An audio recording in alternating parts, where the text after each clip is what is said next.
Hello बच्चों, जय हिंद। चलिए आज केमिस्ट्री का पहला चैप्टर से, जिसमें सब्जेक्टिव और ऑब्जेक्टिव दोनों क्वेश्चन है। केमिस्ट्री का पहला चैप्टर से एक भी क्वेश्चन बोर्ड एग्जाम में पूछता है तो आप उसे बनाने से नहीं चूकेंगे। तो पहला है, मैग्नीशियम को ऑक्सीजन में जलाने से पहले साफ क्यों किया जाता है। तो देखिए, मैग्नीशियम को ऑक्सीजन में जलाने से पहले इसलिए साफ किया जाता है क्योंकि मैग्नीशियम का फीता ऑक्सीजन में ऐसे पड़ा रहने से ऑक्सीजन से अभिक्रिया कर लेता है मैग्नीशियम, और मैग्नीशियम ऑक्साइड बनाता है। इसका सूत्र देखिए, Mg+O2 MgO। ये मैग्नीशियम को अगर हम मान लीजिए इस फीता है, ठीक है, इसको ऐसे हवा में छोड़ दें तो ये ऑक्सीजन से अभिक्रिया कर लेता है अपने आप, इसे जलाने की जरूरत नहीं, और अपने ऊपर एक परत चढ़ा लेता है।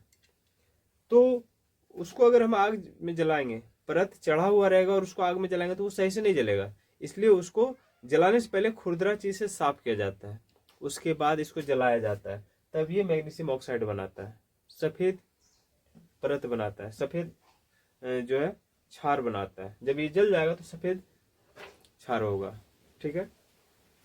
अब देखिए, एक क्वेश्चन मैग्नीशियम से ये भी आता है कि मैग्नीशियम फीता को जलाने पर क्या होता है। तो इसका आंसर है, मैग्नीशियम के फीता को जलाते हैं तो वो सफेद लौ में जलता है। बस यही दो क्वेश्चन आ सकता है। ये पहला क्वेश्चन, मैग्नीशियम के फीता को जलाने से पहले साफ क्यों किया जाता है। तो मैंने इसका भी आंसर बताया, मैग्नीशियम के फीता को जलाने से पहले इसलिए साफ किया जाता है क्योंकि मैग्नीशियम हवा में यूं ही पड़ा रहने से अपने ऊपर मैग्नीशियम ऑक्साइड का एक परत जमा कर लेता है। इसलिए फीता को जलाने से पहले उसे खुरदरा चीज से साफ कर लिया जाता है ताकि अच्छा से जले, ठीक है। शॉर्ट में अगर इसको बोले तो मैग्नीशियम ऑक्सीजन से विक्रिया करके मैग्नीशियम ऑक्साइड का परत अपने ऊपर जमा कर लेता है, इसलिए मैग्नीशियम के फीता को जलाने से पहले साफ किया जाता है। दूसरा क्वेश्चन, मैग्नीशियम के फीता को जलाते हैं तो क्या होता है। तो इसका आंसर है, मैग्नीशियम के फीता को जब जलाते हैं तो वो सफेद लौ में जलता है, बिल्कुल सफेद लौ में जलता है। दूसरा क्वेश्चन क्लियर हो गया। चलिए अब नेक्स्ट प्रश्न देखते हैं। देखिए, दूसरा प्रश्न है इसमें जो कि प्रैक्टिकल के रूप में भी दिया हुआ है। एक बीकर है और उसमें सल्फ्यूरिक अम्ल है, और सल्फ्यूरिक अम्ल में कहा जा रहा है कि दानेदार जिंक को डाला जाता है, तब क्या होता है। देखिए, सल्फ्यूरिक अम्ल में जब दानेदार जिंक को डालेंगे तो उससे हाइड्रोजन गैस को मुक्त कर देगा और जिंक सल्फेट बनाएगा। जैसे इसका समीकरण देखिए, Zn+H2SO4। ये जिंक जो है इससे अभिक्रिया करके यहाँ हाइड्रोजन देख रहे हैं, इसको मुक्त कर देगा और सल्फेट के साथ जिंक खुद जुड़ जाएगा।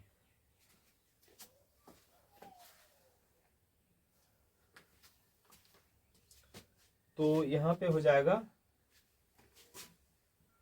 Zn+SO4+H2O। तो आपको एग्जाम में ये भी क्वेश्चन आ सकता है कि क्या होता है जब सल्फ्यूरिक अम्ल में जिंक, दानेदार जिंक को डाला जाता है। तो आंसर में आप लिख सकते हैं, सल्फ्यूरिक अम्ल में जब जिंक को डालते हैं तो उससे हाइड्रोजन गैस मुक्त होता है। देख रहे हैं, इससे जब इस जिंक को H2SO4 में डालेंगे तो इसको तोड़ देता है हाइड्रोजन गैस को, और इसको अलग कर देता है, ऊपर उड़ा देता है, ठीक है, और खुद जिंक सल्फेट के साथ जुड़ करके जिंक सल्फेट बना लेता है। दूसरा क्वेश्चन आपको इसी तरह से आएगा कि क्या होता है जब जिंक को सल्फ्यूरिक अम्ल में डालते हैं, हाइड्रोजन गैस मुक्त होता है। ये आंसर लिख देना। उसमें ऑप्शन दिया रहेगा, हो सकता है 4 ऑप्शन दिया रहेगा, उसमें क्या होगा, हाइड्रोजन गैस मुक्त होता है। चलिए अब दूसरा देखते हैं। दूसरा इसमें क्वेश्चन है, संयोजन अभिक्रिया। संयोजन अभिक्रिया क्या है। संयोजन अभिक्रिया वह अभिक्रिया जिसमें दो या दो से अधिक अभिकारक आपस में जुड़ करके एकल उत्पाद बनाता है। देखिए, संयोजन अभिक्रिया में क्या होता है, भारी मात्रा में उष्मा भी रिलीज होता है, तो उसको उष्माक्षेपी भी अभिक्रिया कहेंगे, ठीक है। जो जिस रिएक्शन में भारी मात्रा में उष्मा रिलीज होगा, ऊर्जा रिलीज होगा, तो उसको ऊष्माक्षेपीय अभिक्रिया कहेंगे। लेकिन मुख्य रूप से संयोजन अभिक्रिया का परिभाषा जानिए। संयोजन अभिक्रिया क्या है? जिसमें दो या दो से अधिक अभिकारक आपस में जुड़ करके एकल उत्पाद का निर्माण करता है। जैसे कैल्शियम ऑक्साइड को अगर हम जल में मिलाते हैं तो कैल्शियम हाइड्रोक्साइड बनता है, CaOH हॉल्ट। यहाँ देख रहे हैं कैल्शियम ऑक्साइड जल से विक्रिया करके सिर्फ एक उत्पाद बना रहा है, कैल्शियम हाइड्रोक्साइड, और ऊर्जा निकाल रहा है। तो ये क्या हो गया? संयोजन अभिक्रिया। इसका परिभाषा ये है कि दो या दो से अधिक अभिकारक या यौगिक आपस में जुड़ करके या संयोग करके जो है एकल उत्पाद बनाता है, इसे संयोजन अभिक्रिया कहते हैं। इसके अलावा और भी उदाहरण है, जैसे कार्बन को ऑक्सीजन में जलाते हैं तो कार्बन डाइऑक्साइड बनता है, C+O2, CO2। हाइड्रोजन को ऑक्सीजन से मिलाते हैं तो जल बनता है, H2O। यहाँ देखिए दो हाइड्रोजन, यहाँ दो हाइड्रोजन, यहाँ दो ऑक्सीजन, यहाँ एक ही ऑक्सीजन, तो इसको संतुलित कर देंगे। यहाँ पर दो ऑक्सीजन हो गया, यहाँ पर चार हाइड्रोजन, इधर दो से गुना कर देंगे, चार हाइड्रोजन हो गया। इस तरह से संतुलित हो गया। ये ऑलरेडी संतुलित है, इसको भी देख लीजिए, संतुलित है। तो ये क्या हो गया? ये हो गया संयोजन अभिक्रिया। इसको देखिए, ये जब जलता है तो ऊर्जा भी निकलता है, तो ये ऊष्माक्षेपीय अभिक्रिया भी है। इसमें भी कार्बन, कोयला या लकड़ी को जलाते हैं तो बहुत ज्यादा गर्मी मिलता है, ऊर्जा मिलता है, ताप मिलता है, तो उसको ऊष्माक्षेपीय अभिक्रिया भी बोलेंगे। इसको क्या बोलेंगे? ऊष्माक्षेपीय अभिक्रिया। इसको क्या बोलेंगे? ऊष्माक्षेपी अभिक्रिया।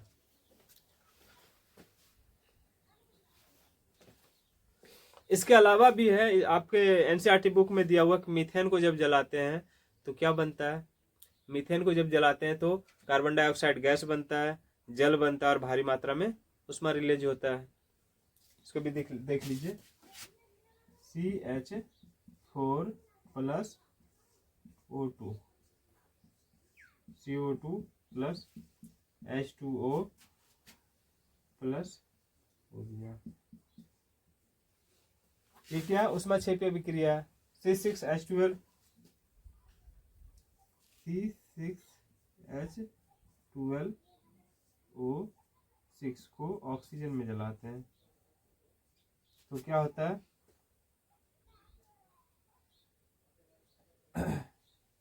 CO2 गैस निकल रहा है प्लस H2O प्लस ऊर्जा। ये देखिए दोनों संतुलित नहीं है, इसको संतुलित भी कर लेते हैं। कार्बन को देखते हैं, यहाँ एक कार्बन, यहाँ एक कार्बन है, चार हाइड्रोजन है, यहाँ दो ही हाइड्रोजन है, तो चार हाइड्रोजन करने के लिए दो से कर दी गुना, यहाँ दो ऑक्सीजन और यहाँ दो दो चार, दो से कर दिया, ये संतुलित हो गया। अब देखिए, इसको देखिए, आप इसको संतुलित करने के लिए तो बताए हैं इससे पहले। तो संतुलित कैसे करते हैं? सबसे पहले अगर धातु है तो धातु को बराबर करते हैं, धातु जो है उसका परमाणु संख्या को बराबर करते हैं, फिर अधातु के परमाणु संख्या को बराबर करते हैं, फिर ऑक्सीजन को और लास्ट में हाइड्रोजन को। तो यहाँ पर देख रहे हैं धातु नहीं है, तो हम कार्बन को बराबर करेंगे, उसके बाद ऑक्सीजन को, फिर हाइड्रोजन को। कार्बन 6 कार्बन है यहाँ, तो यहाँ 6 दे देंगे, 6 हो गया। अब देखिए ऑक्सीजन को बराबर करेंगे, यहाँ 6 दूना 12, 1 13, यहाँ 6 2 8। अगर यहाँ हम 6 दे दें, 12 6 18, 6 दूना 12, तब हमको यहाँ 6 देना होगा, 6 दूना 12, 6 18, 18 ऑक्सीजन, 6 दूना 12 ऑक्सीजन और 12 6 18 ऑक्सीजन। देखिए बराबर हो गया, 6 कार्बन 6 कार्बन, 12 हाइड्रोजन और 12 हाइड्रोजन और 12 6 18 ऑक्सीजन, 12 और 6 18 ऑक्सीजन। इस तरह से ये संतुलित हो गया। संतुलित भी ऐसे किया जाता है, आपको संतुलित के लिए पहले ही बता चुके हैं। तो ये हो गया आपका संयोजन अभिक्रिया।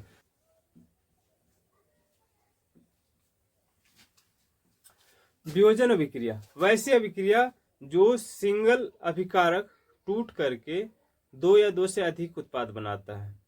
एक अभिकारक होता है और वो टूटता है, रिएक्शन करता है, और वो जो है दो से अधिक उत्पाद बनाता है।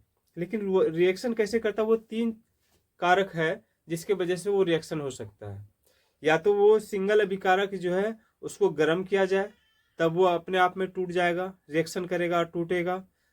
या तो सूर्य की रोशनी में रखा जाए या उस पर लाइट दिया जाए, तब वो रिएक्शन करेगा। या उसको उसके अंदर से इलेक्ट्रिसिटी पास कराया जाए, विद्युत धारा प्रवाहित किया जाए, तब उसमें रिएक्शन होगा। चलिए इसका तीनों का एक एक उदाहरण देखते हैं, और इससे संभवतः सवाल पूछेगा ही, ऑब्जेक्टिव या सब्जेक्टिव भी पूछ सकता है।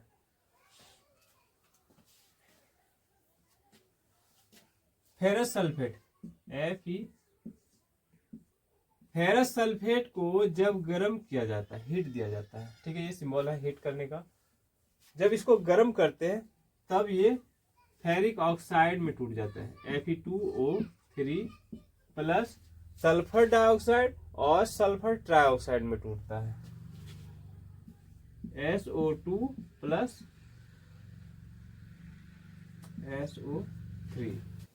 देखिए फेरस सल्फेट को जब गर्म किए, गर्म यहां पर ये सिंबल लिख सकते हैं आप, यहां उष्मा लिखिए। फेरस सल्फेट को जब गर्म किए तब फेरिक ऑक्साइड सल्फर डाइऑक्साइड और सल्फर ट्राइऑक्साइड में बदल गया। इसको थोड़ा संतुलित कर लेते हैं। यहाँ 2 आयरन है, सबसे पहले धातु को संतुलित करेंगे। यहाँ 1 आयरन है तो यहाँ 2 से गुना कर देंगे। अब देखिए 2 आयरन 1 सल्फर, 2 सल्फर, यहाँ भी 2 सल्फर हो गया, 2 सल्फर, इधर भी 2 सल्फर, ऑक्सीजन 8 और इधर भी 3 और 5 3 8, ये संतुलित हो गया। उसी प्रकार से कैल्शियम कार्बोनेट को जब गर्म करेंगे तो कैल्शियम ऑक्साइड और कार्बन डाइऑक्साइड गैस बनेगा। चलिए इसका समीकरण देखते हैं। कैल्शियम कार्बोनेट CaCO3,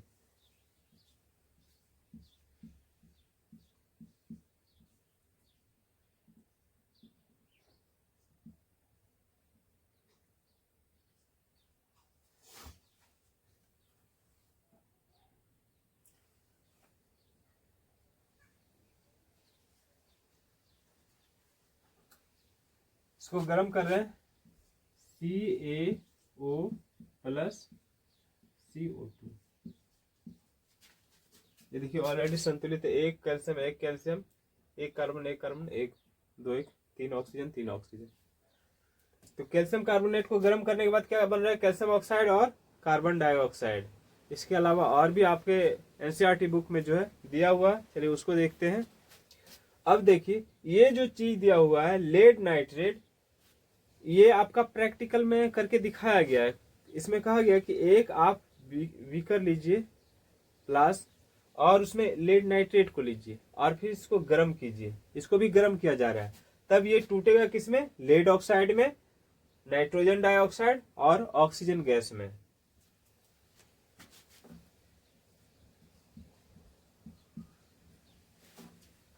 इसमें आपको क्वेश्चन भी पूछ सकता है क्या होता है जब लेड नाइट्रेट को गर्म किया जाता है, तब वो क्या बनता है? लेड ऑक्साइड, नाइट्रोजन डाइऑक्साइड और ऑक्सीजन गैस निकलता है। क्या क्या बनता है? नाइट्रोजन, कौन कौन सा गैस निकलता है? नाइट्रोजन ऑक्साइड और oxygen gas. Lead oxide solid हो गया, ये बन रहा है। ये आपका प्रैक्टिकल में दिया हुआ है, चित्र के साथ दिया गया है कि आप इसको लीजिए लेड नाइट्रेट को और इसको गर्म कीजिए तो लेड ऑक्साइड बनेगा, TbO, नाइट्रोजन डाइऑक्साइड और ऑक्सीजन। यहाँ देखिए इसको अभी संतुलित नहीं किए, ये संतुलित नहीं है, मतलब दोनों तरफ जो एलिमेंट्स है उसका परमाणु संख्या बराबर नहीं है।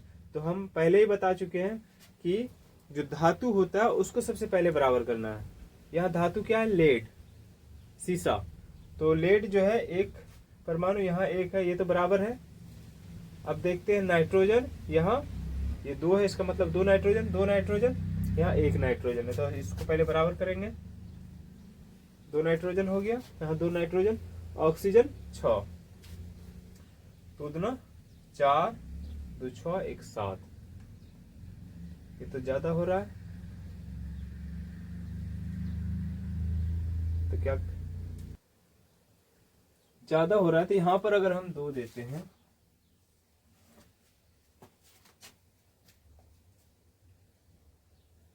ऑक्सीजन 3 दूना 6, 2 8, यहाँ देखिए ऑक्सीजन 2 दूना 4, 2 6 2 8। यहाँ भी हमको चूंकि लेड 2 है, सबसे पहले धातु को ये संतुलित करेंगे, तो यहाँ 2 दे दिए। अब देखिए संतुलित करिए,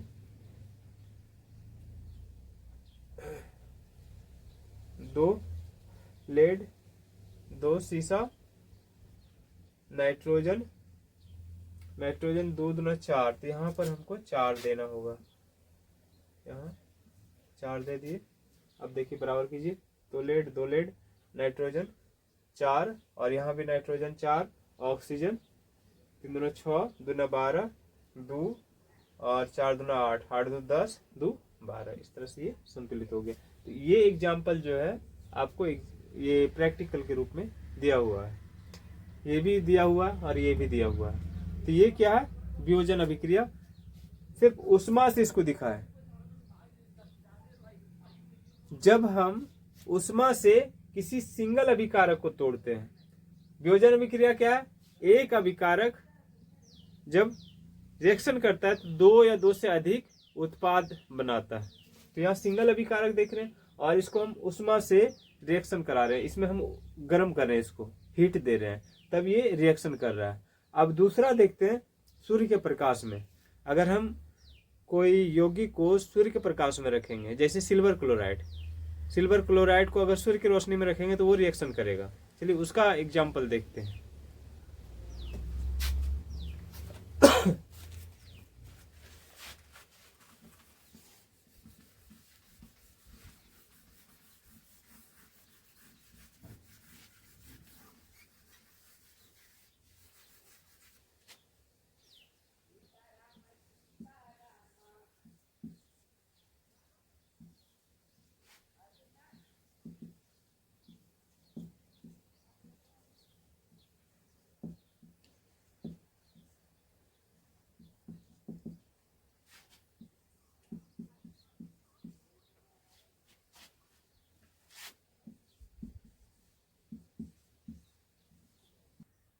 देखिए एक चीज में बताना भूल गए, इससे पहले जो अभिक्रिया बताए थे, फेरस सल्फेट जो फेरिक ऑक्साइड में टूटता है, नाइट्रोजन डाइऑक्साइड और नाइट्रोजन ट्राइऑक्साइड, तो इसमें हम उष्मा दे रहे हैं और उष्मा ग्रहण कर रहा है, तब जाके रिएक्शन हो रहा है।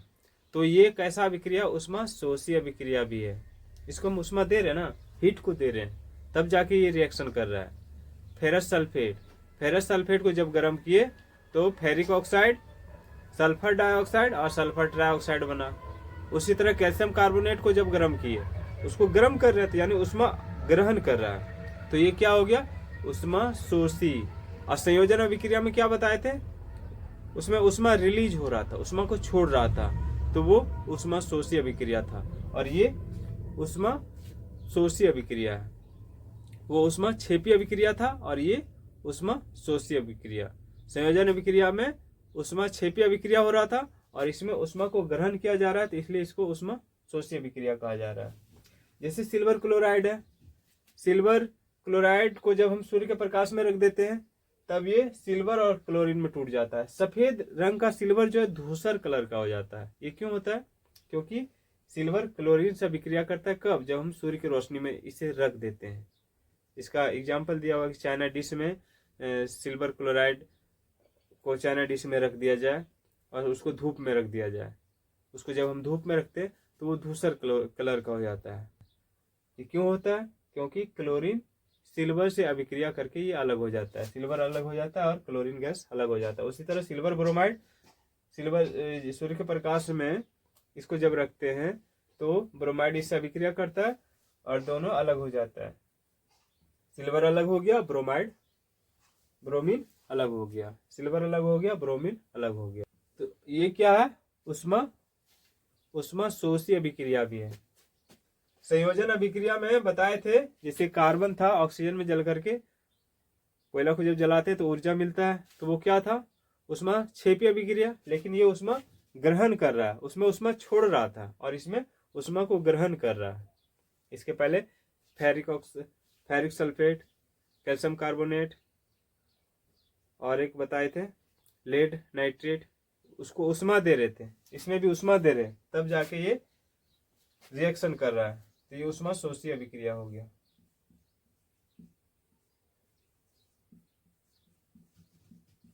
नेक्स्ट देखिए, इसमें एक इम्पोर्टेंट जो रिएक्शन दिया हुआ है वियोजन अभिक्रिया में, वो है कि जब हम जल से विद्युत धारा प्रवाहित करते हैं तब वह भी एक एनोड पर और कैथोड पर, ये दोनों पर हाइड्रोजन और ऑक्सीजन मिलता है।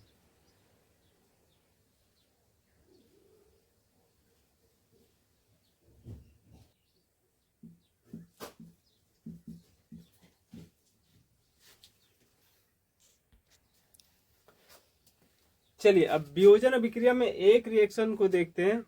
ये है जब हम जल में विद्युत धारा को प्रवाहित करते हैं तो इलेक्ट्रिसिटी से भी जो है जल दो भागों में बढ़ जाता है, हाइड्रोजन और ऑक्सीजन। तो जो पॉजिटिव रहता है उसको एनोड बोलते हैं। एनोड पर जाके ऑक्सीजन मिलता है और कैथोड पर हाइड्रोजन गैस प्राप्त होता है। आपसे ये पूछा जा सकता है क्वेश्चन में कि जब हम जल में विद्युत धारा प्रवाहित करते हैं तो एनोड पर कौन सा गैस प्राप्त होता है, एनोड पर कौन सा गैस प्राप्त होता है, तो आपको लिखना है ऑक्सीजन। इसको याद करने का एक तरीका है पाव,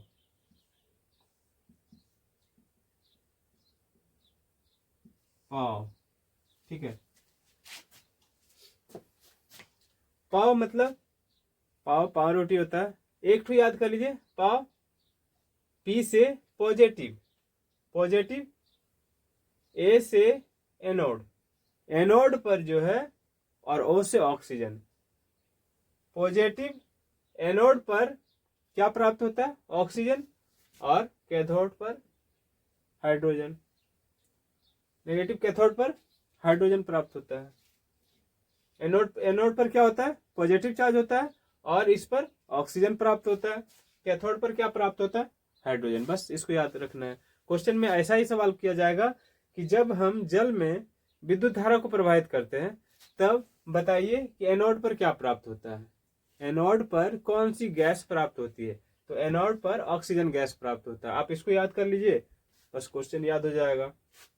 पाव पाव पाव पाव मिस पाव रोटी होता है, PaO, pav, P positive, A anode, O oxygen. Positive anode पर क्या प्राप्त हो रहा है, ऑक्सीजन, एनोड पर ऑक्सीजन प्राप्त हो रहा है। बस ये आपका कंसेप्ट क्लियर हो जाएगा, आप इसे आराम से याद कर लेंगे। चलिए अब वियोजन अभिक्रिया का जो भी एग्जाम्पल था उसको बता दिए हैं, अब दूसरा देखते हैं। चलिए देखते हैं नेक्स्ट में क्या है।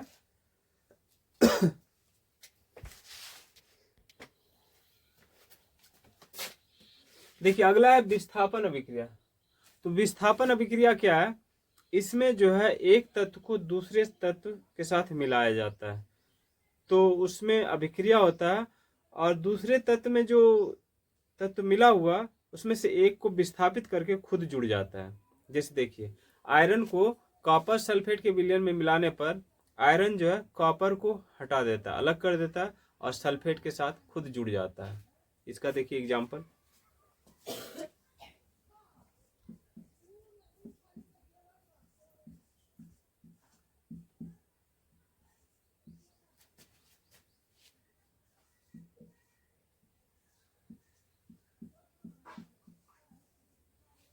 ये देखिए विस्थापन अभिक्रिया का सबसे अच्छा उदाहरण, और ये आपका एग्जाम्पल में दिया हुआ है, प्रैक्टिकल में भी दिया हुआ है। इसका प्रैक्टिकल में क्या दिया हुआ उसे बताते हैं।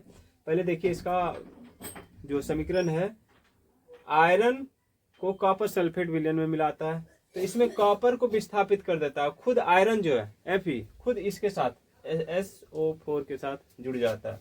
यहाँ देख रहे हैं FeSO4, ये आयरन सल्फेट हो गया और ये कॉपर, ये आपका आयरन सल्फेट और ये कॉपर, ये हो गया आपका कॉपर सल्फेट। तो ऐसा क्यों हुआ? क्योंकि आयरन जो है कॉपर से ज्यादा क्रियाशील है। ठीक है, कॉपर से आयरन लोहा जो है ज्यादा क्रियाशील है, तो इसलिए इसको विस्थापित कर दिया, धक्का मार के इसको भगा दिया और खुद आयरन सल्फेट के साथ जुड़ गया और कॉपर सल्फेट बनाए। इसका उदाहरण दिया हुआ है कि 3 लोहा का कील लीजिए और इसमें कह रहा है कि 3 लोहा का कील लीजिए और उसको कॉपर सल्फेट के विलयन में डुबो दीजिए।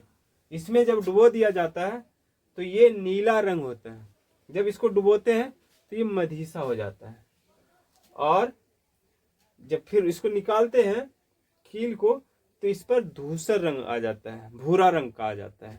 ठीक है, तो भूरा रंग का क्यों आता है? क्योंकि कॉपर सल्फेट के साथ मिल जाता है और ये कॉपर को बिल्कुल अलग कर देता है। तो इसमें रंग भी पूछा गया है कि आयरन किस कलर का हो जाता है, तो भूरा हो जाता है। कॉपर सल्फेट का विलयन कैसा होता है? नीला होता है, और नीला से ये फिर भूरा हो जाता है।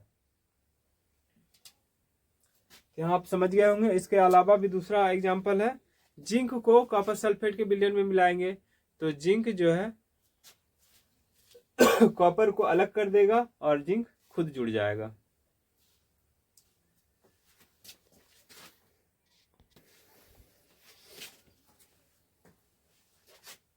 तो इसका आप एग्जांपल देख लिए, आप फिर इसको समझ लीजिए। 3 जो कि एग्जांपल में दिया हुआ है, 3 लोहा का कील, लोहे के कील को जब कॉपर सल्फेट के विलयन में डाला जाता है तो क्या होता है? ये क्वेश्चन आपको पूछ सकता है इस तरह से, क्या होता है जब कॉपर सल्फेट के विलयन में लोहे के कील को डाला जाता है? तो कॉपर सल्फेट का विलयन ऐसे रंग में देखिए, ये कॉपर सल्फेट का विलयन नीला होता है, जब आयरन को डालेंगे तो ये मलिन हो जाएगा, रंग मधीसा हो जाएगा। दूसरा आयरन जो है वो आयरन भूरा हो जाएगा। तो ये समझ गए होंगे। दूसरा, जिंक को कॉपर सल्फेट के विलयन में मिलाया जाता है। दूसरा एग्जांपल,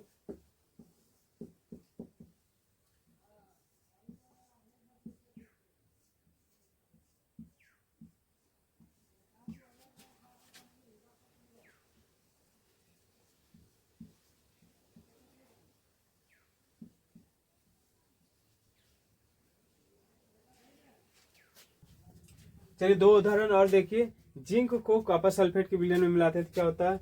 जिंक जो है कॉपर को विस्थापित कर देता है और खुद जिंक जुट जाता है जिंक सल्फेट के साथ, और कॉपर को अलग कर देता है। लेड को कॉपर क्लोराइड के साथ मिलाते हैं तो क्या होता है? लेड क्लोराइड बन जाता है और कॉपर को हटा देता है। लेड क्लोराइड बन गया, कॉपर को विस्थापित कर दिया। यहाँ विस्थापन क्यों हो रहा है?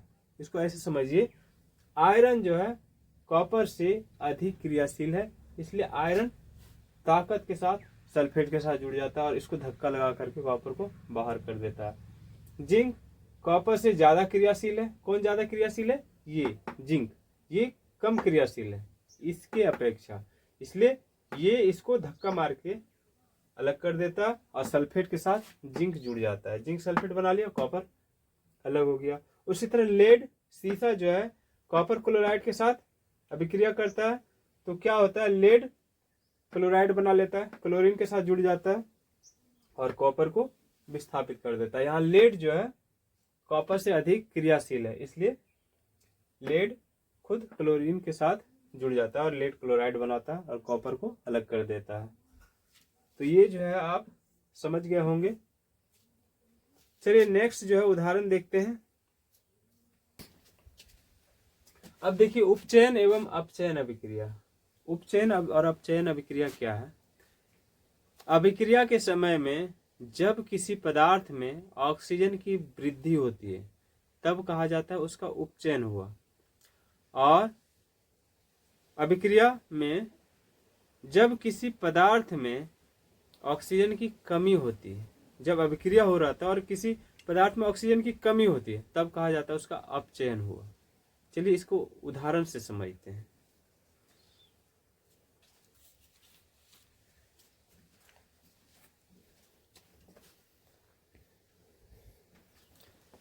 चलिए देखिए, ये इसका अपचयन उपचयन का उदाहरण है। कॉपर ऑक्साइड है, हाइड्रोजन से अभिक्रिया करके कॉपर अलग हो जा रहा है और जल बना रहा है।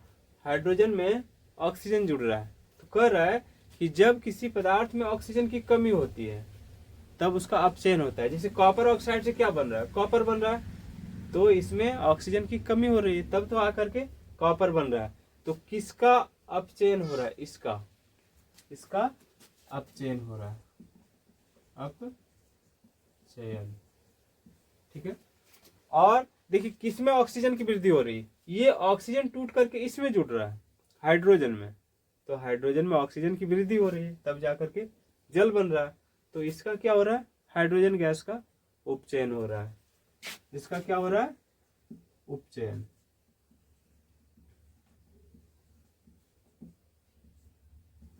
अब इसी तरह का सवाल दिया रहेगा और इसमें पूछेगा आप बताइए इसमें किसका अपचयन हुआ। आपको ऑप्शन दे देगा, क्या कॉपर का अपचयन हुआ, नहीं। हाइड्रोजन गैस का अपचयन हुआ, हाइड्रोजन गैस का अपचयन नहीं हो रहा है। अपचयन उसी का होगा जिसमें ऑक्सीजन की कमी होगी। तो कॉपर ऑक्साइड से ऑक्सीजन निकल रहा है, तो इसी में ना ऑक्सीजन की कमी हो रही है, तो अपचयन इसका हो रहा है, ना कि इसका, ना इसका, ना इसका। उपचयन किसका हो रहा है, तो जिसमें ऑक्सीजन की वृद्धि हो रही है, जिसमें ऑक्सीजन जुड़ रहा है, उसका उपचयन हो रहा है। उपचयन इसका हो रहा है, नहीं, हाइड्रोजन गैस का उपचयन हो रहा है। तो ये आंसर हो जाएगा। इस तरह से आंसर को देना। इसके अलावा भी और एग्जाम्पल देखते हैं। चलिए इसमें देखिए, एक तो आप बताएं जब किसी पदार्थ में अभिक्रिया के समय में पदार्थ में ऑक्सीजन की कमी हो रही है तो उसका अपचयन होगा, या किसी पदार्थ में अभिक्रिया के समय ऑक्सीजन की वृद्धि हो रही है तो उसका उपचयन होगा, और ऑक्सीजन की कमी होगी तो उसका अपचयन होगा। जब किसी पदार्थ में अभिक्रिया के समय में ऑक्सीजन की कमी होगी तो उसका अपचयन होगा, ये। और जब किसी पदार्थ में अभिक्रिया के समय ऑक्सीजन की वृद्धि होगी, ये हाइड्रोजन से जल बन रहा है, तब उसका उपचयन होगा। यहाँ देखिए जिंक ऑक्साइड से जिंक बन रहा है, इसका अपचयन हो रहा है, इसमें ऑक्सीजन की कमी हो रहा है, इसमें कार्बन मोनोऑक्साइड बन रहा है, तो इसका उपचयन हो रहा है। एक परिभाषा ये भी है इसके साथ ही कि जब किसी पदार्थ में ऑक्सीजन की वृद्धि होगी या हाइड्रोजन की कमी होगी तो उसको अपचयन ही कहेंगे। जब किसी पदार्थ में ऑक्सीजन की वृद्धि होगी या हाइड्रोजन की कमी होगी तो उसको अपचयन कहा जाएगा। या फिर जब किसी पदार्थ में ऑक्सीजन की वृद्धि होगी और हाइड्रोजन की कमी होगी तो उसका उपचयन कहेंगे। जब किसी पदार्थ में ऑक्सीजन का वृद्धि होगा या हाइड्रोजन की कमी होगी तो उसका उपचयन कहेंगे, ये। और जब किसी पदार्थ में ऑक्सीजन की कमी होगी या हाइड्रोजन का वृद्धि होगा तब उसको अपचयन कहेंगे। जैसे देखिए मैग्नीज ऑक्साइड से मैग्नीज क्लोराइड बन रहा है, तो इसमें ऑक्सीजन की कमी हो रही है, तो इसका क्या हो रहा है, अपचयन। इसका हो रहा है अपचयन। और इसमें देखिए हाइड्रोजन की कमी हो रही है, हाइड्रोजन HCl से क्लोराइड बन रहा है, ठीक है, ये हाइड्रोजन निकल रहा है, तो इसका क्या होगा, उपचयन।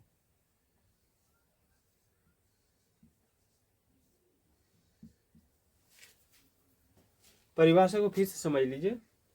जब किसी पदार्थ में अभिक्रिया के समय में या जब किसी अभिक्रिया के समय में जब किसी पदार्थ में अभिक्रिया के समय में ऑक्सीजन की वृद्धि होती है या हाइड्रोजन की कमी होती है,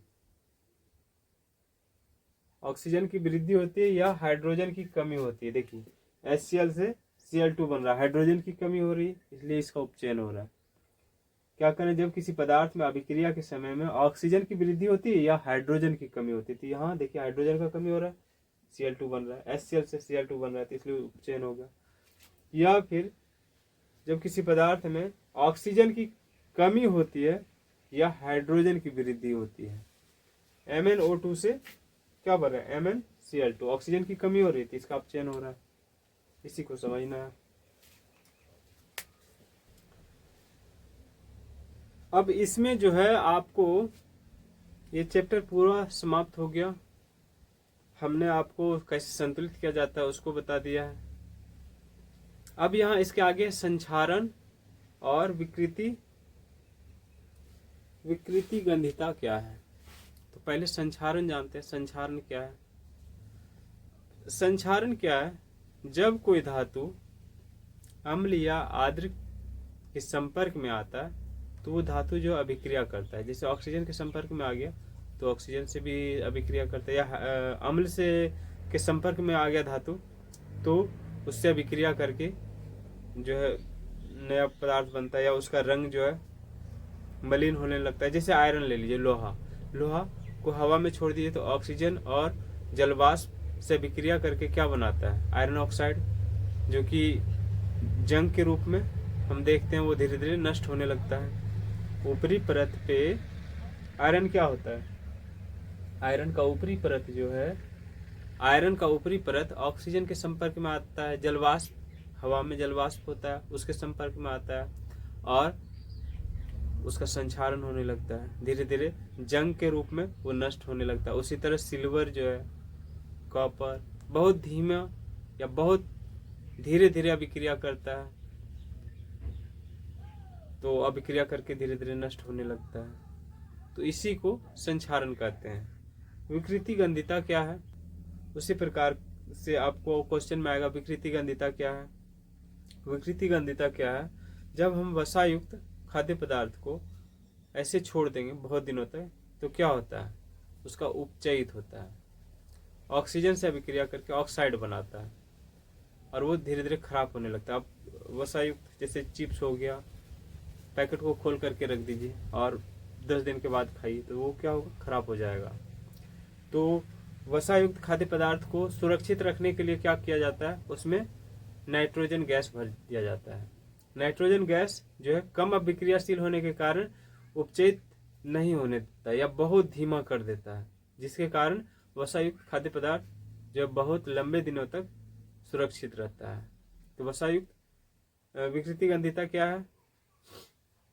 जब किसी पदार्थ को हम यूं ही खुला छोड़ दें तब ऑक्सीजन से विक्रिया करके ऑक्साइड बनाता है और वो जल्दी खराब होने लगता है, और इससे बचाने के लिए, वसायुक्त खाद्य पदार्थ को बचाने के लिए उसे नाइट्रोजन गैस से युक्त कर दिया जाता है, यानी उसे पैकेट या डब्बा बंद में ऑक्सीजन को रोक दिया जाता है, डब्बा को कस करके लगा दिया जाता है ताकि बाहर से ज़्यादा ऑक्सीजन के संपर्क में ना आए, उससे भी विकृति गंधिता रुकता है।